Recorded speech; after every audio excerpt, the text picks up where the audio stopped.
The November 6th election is just around the corner, and undoubtedly one of the most interesting races is the one on the windward side of Oahu for state senate. Today I have two candidates who are running for state senate, and they're both well-known people in the community. I want to welcome them and have them have the opportunity to talk to you about why they want to be your next state senator.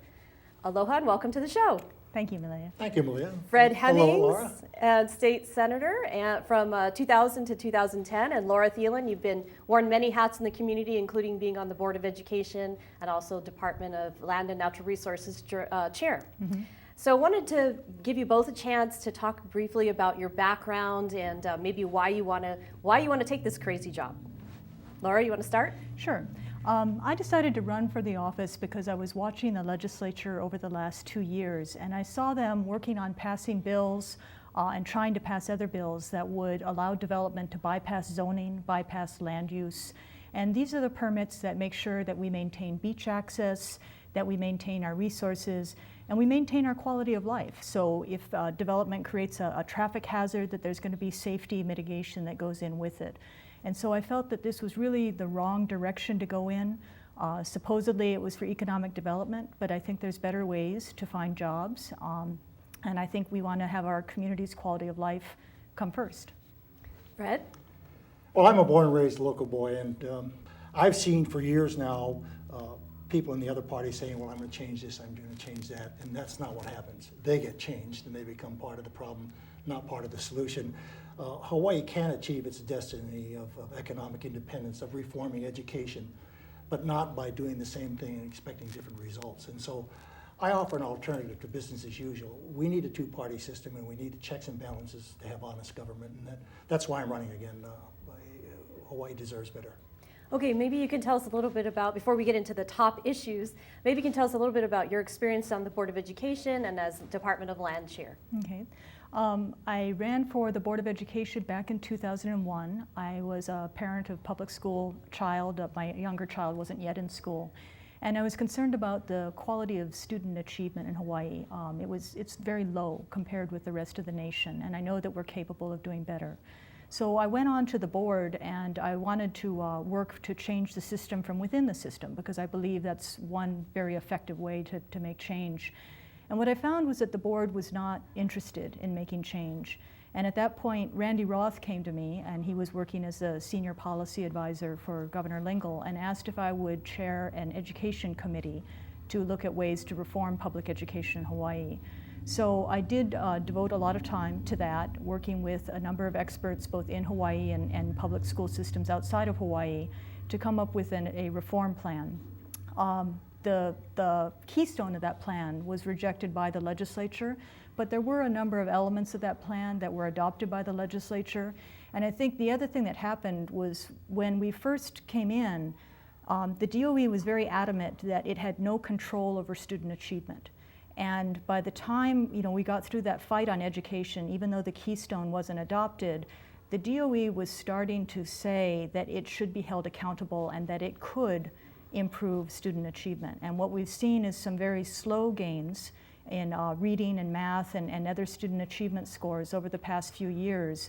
I think that needs to be accelerated, and the pressure needs to stay on the DOE, because there's still a long way to go, but I'm heartened by some of that cultural shift that took place. And then just real briefly about, you took over the Department of Land and Natural Resources from 2007. Yes. And what would, just give us 30 seconds on your experience there. Oh boy, Department of Land and Natural Resources in 30 seconds. I mean, that's everything from the tip of Mauna Kea to 3 miles out into the ocean, all lands, reefs, and oddly enough, the Bureau of Conveyances. I know, that's a weird thing to put in there. Yes, I guess because it's the recording of land. Mm-hmm. But it was a pretty phenomenal experience. I learned a tremendous amount about state budgeting, state personnel, state procurement systems, and the collective bargaining contracts. And so that's a strength I would bring to the legislature, because I know what is an excuse and what actually can be done.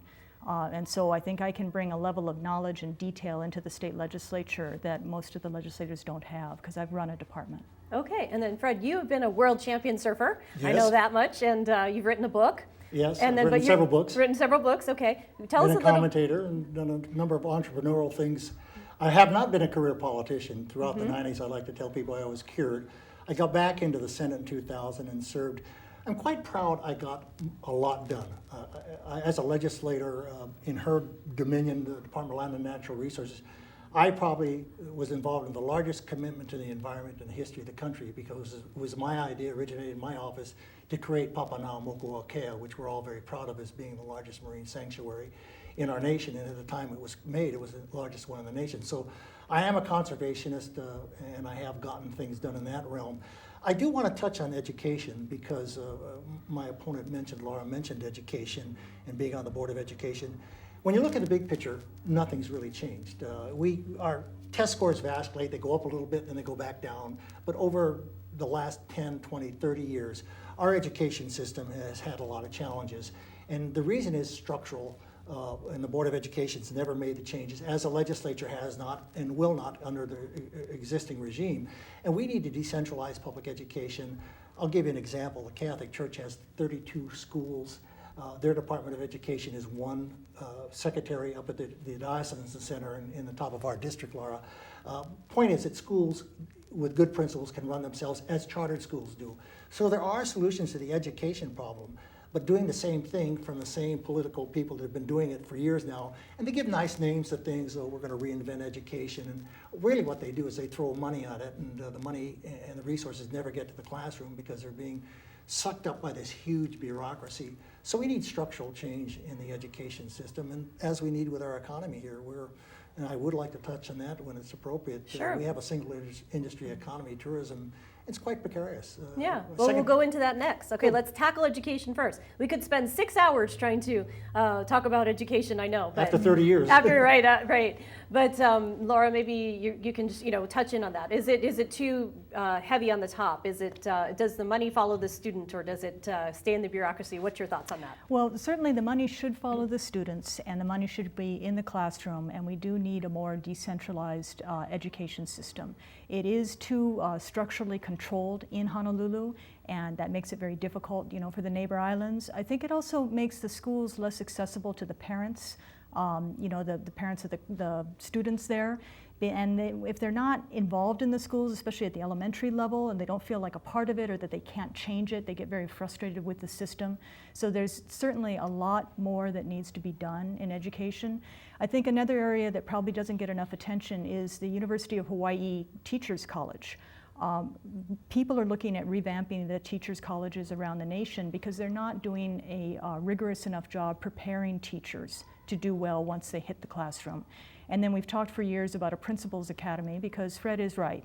If you find a good school, 10 times out of 10, it's because they have a very good, strong principal leader who is supportive of the teachers, supportive of the students, and very focused on getting reforms through. So I think we need to focus on the principal training as well.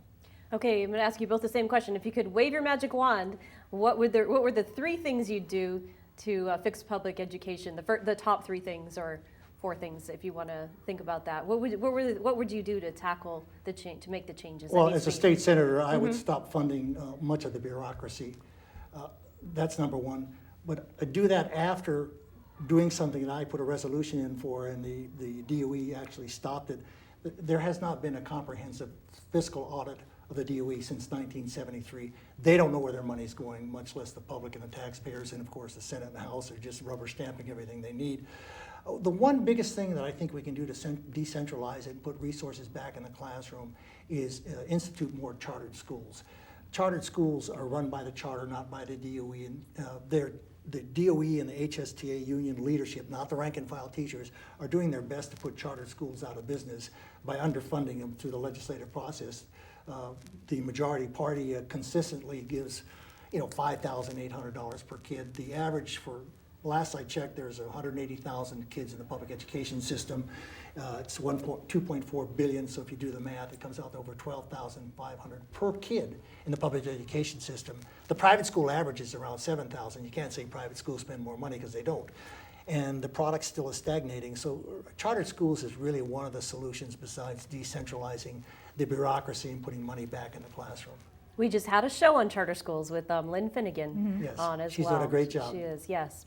Laura, what about you? What are the things that you think need to be done? Well, there is in the DOE budget, they have a line item budget, and there's one line item for the money that goes to the classroom and to the schools, and that's the EDN 100. What I would do is shift a far greater proportion of the DOE budget there, because if you put the money down at the school level where they're making the choices, they're going to invest it in the teacher training, they're going to invest it in the students.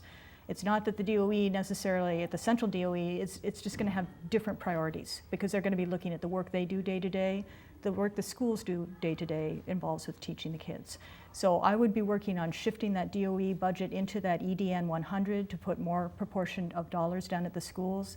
I do support the choice. I think charter schools are one good choice that schools should have, but I think we also should have choice on the geographic exemptions, that when a school does have room, that they can have a lottery system where students can go in a fair, open, and transparent manner. Right now, it's kind of up to the principal about whether they want to take the student or not.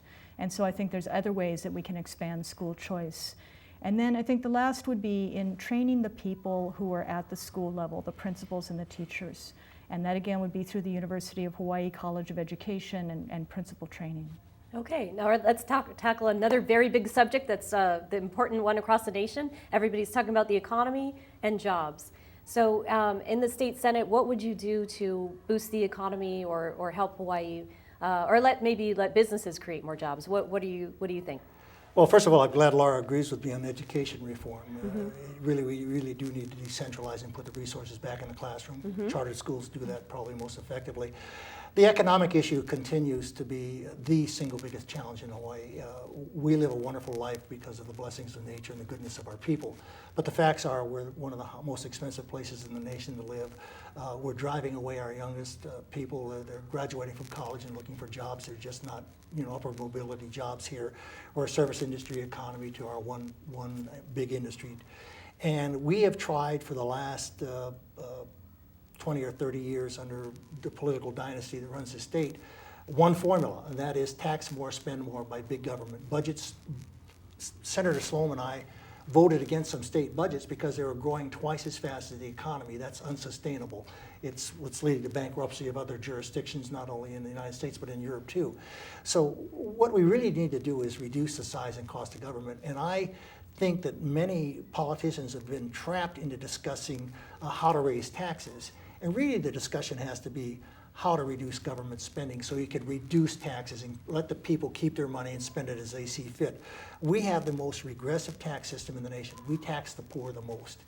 The excise tax, we tax people for being sick and hungry. I oppose that. And if we reduce the size and cost of government by introducing privatization into government services like Maui Memorial Hospital, private doctors tried to put a hospital there, and the people running the state, the majority party, said, no, you can't. And they had a certificate of need process. Incredible conflict of interest. I could spend the whole show and then some talking about ways that the budget could be reduced and we could pass on savings. When Adam Smith wrote Wealth of Nations, he wrote about reducing taxes creates a better economy and grows the economy and actually ends up with more tax receipts. And so these are the kind of things, new things that need to be brought to the legislature, not the same old rubber stamp business as usual that's been going on for the last 30 years by the majority party. We'll get into taxes and the new report that just came out in a minute, but Laura, tell us about your thoughts about how to improve the economy and create more jobs. Well, I think Fred did a good job of outlining the problem. Reducing the size of government, may or may not stimulate the economy. I think what we want to take a look at is diversified business, small business, and new business. Hawaii tends to favor the large, the monopolies. I mean, you take a look at our regulatory structure, you take a look at our tax code, and it tends to favor these large, vertically integrated businesses that offer every single service within. For example, what we recently did a couple years ago to close the budget gap is we raised the tax on subcontractors. So all your small businesses where they're sharing services to build a product or a service as an end goal are paying a higher tax rate than a large business that is all in one shop. So I think we need to stop doing that because most of our jobs are with small businesses and our diversified economy is certainly going to be with new businesses and startups tend to be smaller. So that's one area, is to take a look at our regulations, our tax code, and find ways to open up that area. The other is, we need to maintain our commitment to the new types of industries that help Hawaii over the long run by creating diversified economic jobs, but also keep our money locally, and that's going to be renewable energy and food agriculture. We export a lot of money for fuel and for food, and if we can keep that in Hawaii with the local businesses, then that's going to help us, and that's where I think we need to find the targeted support for those industries that is sustained over time. In some cases, it may be things like incentives that are financial, but in other cases, it may be more regulatory. For instance, why are we allowing sprawling development into agricultural lands? Why are we allowing, gentlemen estates to be built on agricultural lands? That drives up the market price where farmers can't afford them. And so we need to have a structure in place where those lands can be utilized for farming, because we do have a lot of young entrepreneurs that want to start businesses, but here in Oahu, the biggest blockage for them is they can't access the land. So one of the biggest complaints you brought up are taxes. And we just had a tax commission come out with a report that said that we should raise a number of taxes, including the general excise tax. Now that spurred an interesting reaction from both Republicans and Democrats. 29 Democrats in the House, 28 in the House, and I think one person coming into the legislature that are all Democrats came out and said we're opposed to these taxes, and they listed them, including the general excise tax increase. And then we also had the Republicans come out against them as well. All the Republicans came out against the taxes. Now, there's several tax increases that are proposed in this report, but did you get to read the report or even hear about it, and what are your thoughts on these kinds of tax increases? Do you support them? Are you opposed to them? What do you think? I went to the hearing where after the consultant had come out with that report, and what I think is you do not want to raise the general excise tax. That is an extremely regressive tax. People in fixed incomes and people of low income are spending a greater proportion of their money on basic needs like housing, food, and medical bills. And they don't have as much disposable income. So that tax hits them hugely. And I think that would be a very bad thing for the state to do, and it would also hurt bad in an economic recovery. So, I agree with all the Democrats who signed that letter, and I would not support a raise in the general excise tax. Fred? Well, I'm glad Laura agrees on that. I would not support, signed a pledge not to raise any taxes. We have to reduce spending, and we can. There's a lot of waste, inefficiency, and duplication in the state budget.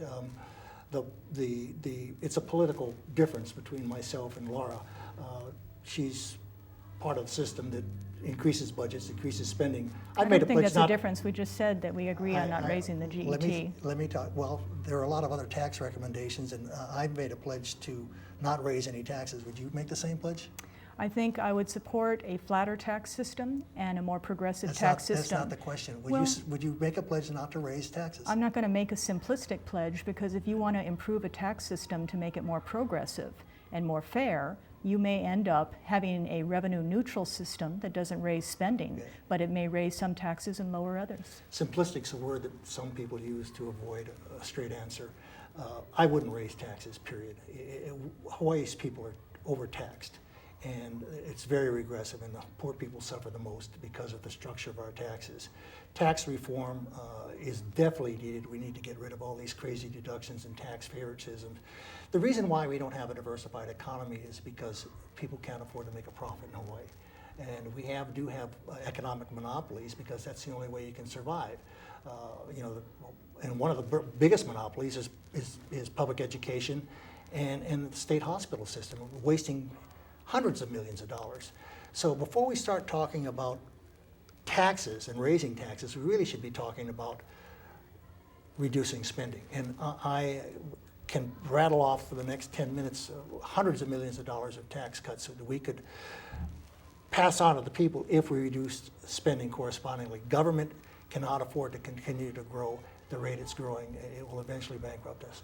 Okay, one of the other big issues, at least on the windward side, and I know actually a lot of people throughout the state care about, of course, the environment. That's why we live here. And one of the big issues I've noticed impacting the windward side, and it just happened recently with some tsunami debris washing in. What are the big issues on the windward side of Oahu in terms of the environment or statewide? And what do you think needs to be done to help preserve Hawaii's environment. One of the things you mentioned was farming, but Yeah, I think for the windward side, what we're seeing is how the tourism industry is impacting communities, and it's commercializing what's been a residential neighborhood. And this is something that's happening in a few select other areas around the state, and if tourism increases in the numbers, it's going to impact more communities. So it's not a traditional environmental issue, but what it is it's a heavy use of the resources on the windward side by a significant amount of visitors that are coming into the area that are impacting those resources. And so finding some type of structure to be able to control that, to balance it, to make sure that it doesn't continue damaging the resources is huge. The land use, again, is very big for the people on the windward side. They want to see more farming. They want to make sure that the preservation areas like Kawainui Marsh are protected. They want to see that their cultural access to the mountains and the beaches is maintained, because that's very important. And it's not just the windward side, it's also Hawaii Kai too. And you see it in the love that those residents have for Maunalua Bay. right. Okay, Fred, you've been known for your passion of the environment. Tell me about your side. Well, I truly do. I'm a conservationist, and I was involved in Papa Naumoku Right. being created in a number of environmental issues. She was head of the DLNR. Laws concerning the environment were not enforced adequately. Mokolua and Popoia and the resources, offshore resources, islands of Kailua are not being adequately protected. We need to enforce existing laws. That's the number one thing. And I've made a very solid commitment to keeping Kailua Kailua.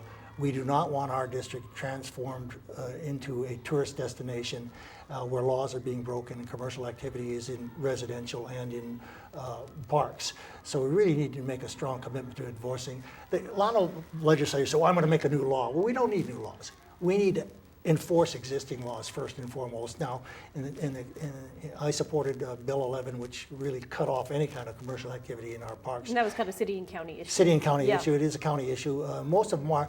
But I'm also the guy that's trying to look ahead. And the question that should be asked and should be answered is how many tourists are too many tourists? And I think 7 million tourists a year is getting to be too many. There is a line there somewhere, and we need to really stabilize the growth of and that we can do that through some very innovative things, such as capping the number of visitor accommodations so that you only have so many rooms. Basically, the idea is to have less tourists spending more money. But we have to take some serious looks with some big solutions to these problems. Otherwise, hotels will be eating up our residential land, and development will be eating up our farmlands. And we have to have some innovation and some creative thinking, and not business as usual, because that's what's burying our state. Okay, I'm going to ask you about I'm going to let you respond to what he said, but I want to ask you also after that about what you think about what you just said, because you're both kind of talking about managing tourism, but on the other hand, tourism's our driving engine of our economy, and so capping tourism, is that going to hurt jobs? Is that going to hurt the economy? I think the tourism, the people working in tourism might be concerned. Laura, go ahead. I think it is a question that we have to wrestle with as a state. You take a look at an island like Singapore, which is about half the size of Oahu, and it has more than double the number of tourists coming to it each year that Oahu does. If we don't address that question about how many is too many and how do we manage the tourists that are coming into our state, we could get up to that amount where we have double the number of tourists visiting here. And so it's a huge question for our state. The people in that industry are going to be driving for more, and not necessarily to be supporting a boundary. I think it's up to the residents to be saying, we have to have this conversation. We have to be talking about it. One of the things that Ariyoshi did well was to bring in many people and involve the citizens in planning for the state. And I think this is an area where we do need to be having some planning before the economy turns around, because if you've been reading the paper, you'll see that China, with its 1.3 billion people, is looking at Hawaii, is already starting to buy up golf courses, is already starting to buy up other properties, and that Japanese bubble is going to look like a blip compared to the Chinese investment that's going to happen here. That ties into this Public Land Development Corporation, and this is why I oppose Act 55 and the Public Land Development Corporation. While the proponents are saying that's for workforce housing and modernizing schools, the law doesn't say a word about modernizing schools or long-term care or workforce housing. What it talks about is exploiting national and international tourist destination and visitor markets and building resort and leisure activities. And that's why I oppose the act, is because what it is it's kind of a backdoor way where the state can use state land, it can bypass any land use zoning, any land use laws, and build what it wants to increase the capacity for tourism here. And I think we need to have an honest conversation about that and not have that act in place until after that conversation is over. I want to give you a little time we're already down to 2 minutes before the show ends, and I want to give you time to wrap up with your final thoughts. But Fred, before I do that, is there anything you want to add real quick to the balance between the two? Yeah, I oppose Public Land Development Corporation because it doesn't allow the public input into how things would change.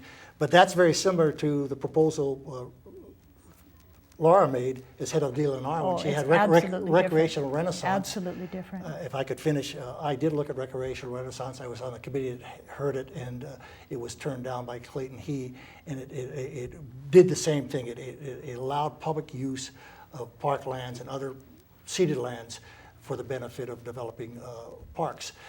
Good idea, but poorly executed because everything would have been done in the DLNR without any, public input. So. I am running because we need a two-party system. Monopolies don't work. Okay, go into your final thoughts. Well, I thought that's what you wanted. Yeah, go ahead. And I believe that we need a voice for honest reform in how things are done, and the majority party needs to be challenged. We don't need another legislator in the system. And by the way, I've heard for years guys say, well, I'm going to change the system from within. It doesn't happen. So, any claims of that are just been proven by experience not to be true. And Hawaii can really change its destiny and diversify our economy. We can improve education, but doing the same thing, expecting different results, defines the problem, which is sometimes called insanity. Okay, wrap it up, because I want you to your website. I'm Fred Hemmings. Senator Hemmings is my website, and I would love people to visit it. But what I most like is for people to examine the choice here. It's business as usual versus honest change, and I represent honest change. All right, Laura? I don't think anybody can look at my background and say that I'm business as usual. What Kailua, Waimanalo, and Hawaii Kai want is a strong, independent-minded, and effective leader. I have shown that I've been able to work within the system and make change. I've shown that I've been able to stand up to the power structure with the system, but I come prepared, and I come with alternative proposals, and I've been effective at getting them adopted. Okay, what's your website? www.laurathielen.com. And www.senatorhemmings.com, right? You got it. Okay, well, people have been able to hear from you today, and I thank you for your time, and I think they have two good choices in Kailua on the windward side, and Waimanalo and Hawaii Kai as well. Good luck to both of you. Thank you. And we'll have to have another show about all these other issues. Thank you for joining us today. This has been News Behind the News. Aloha.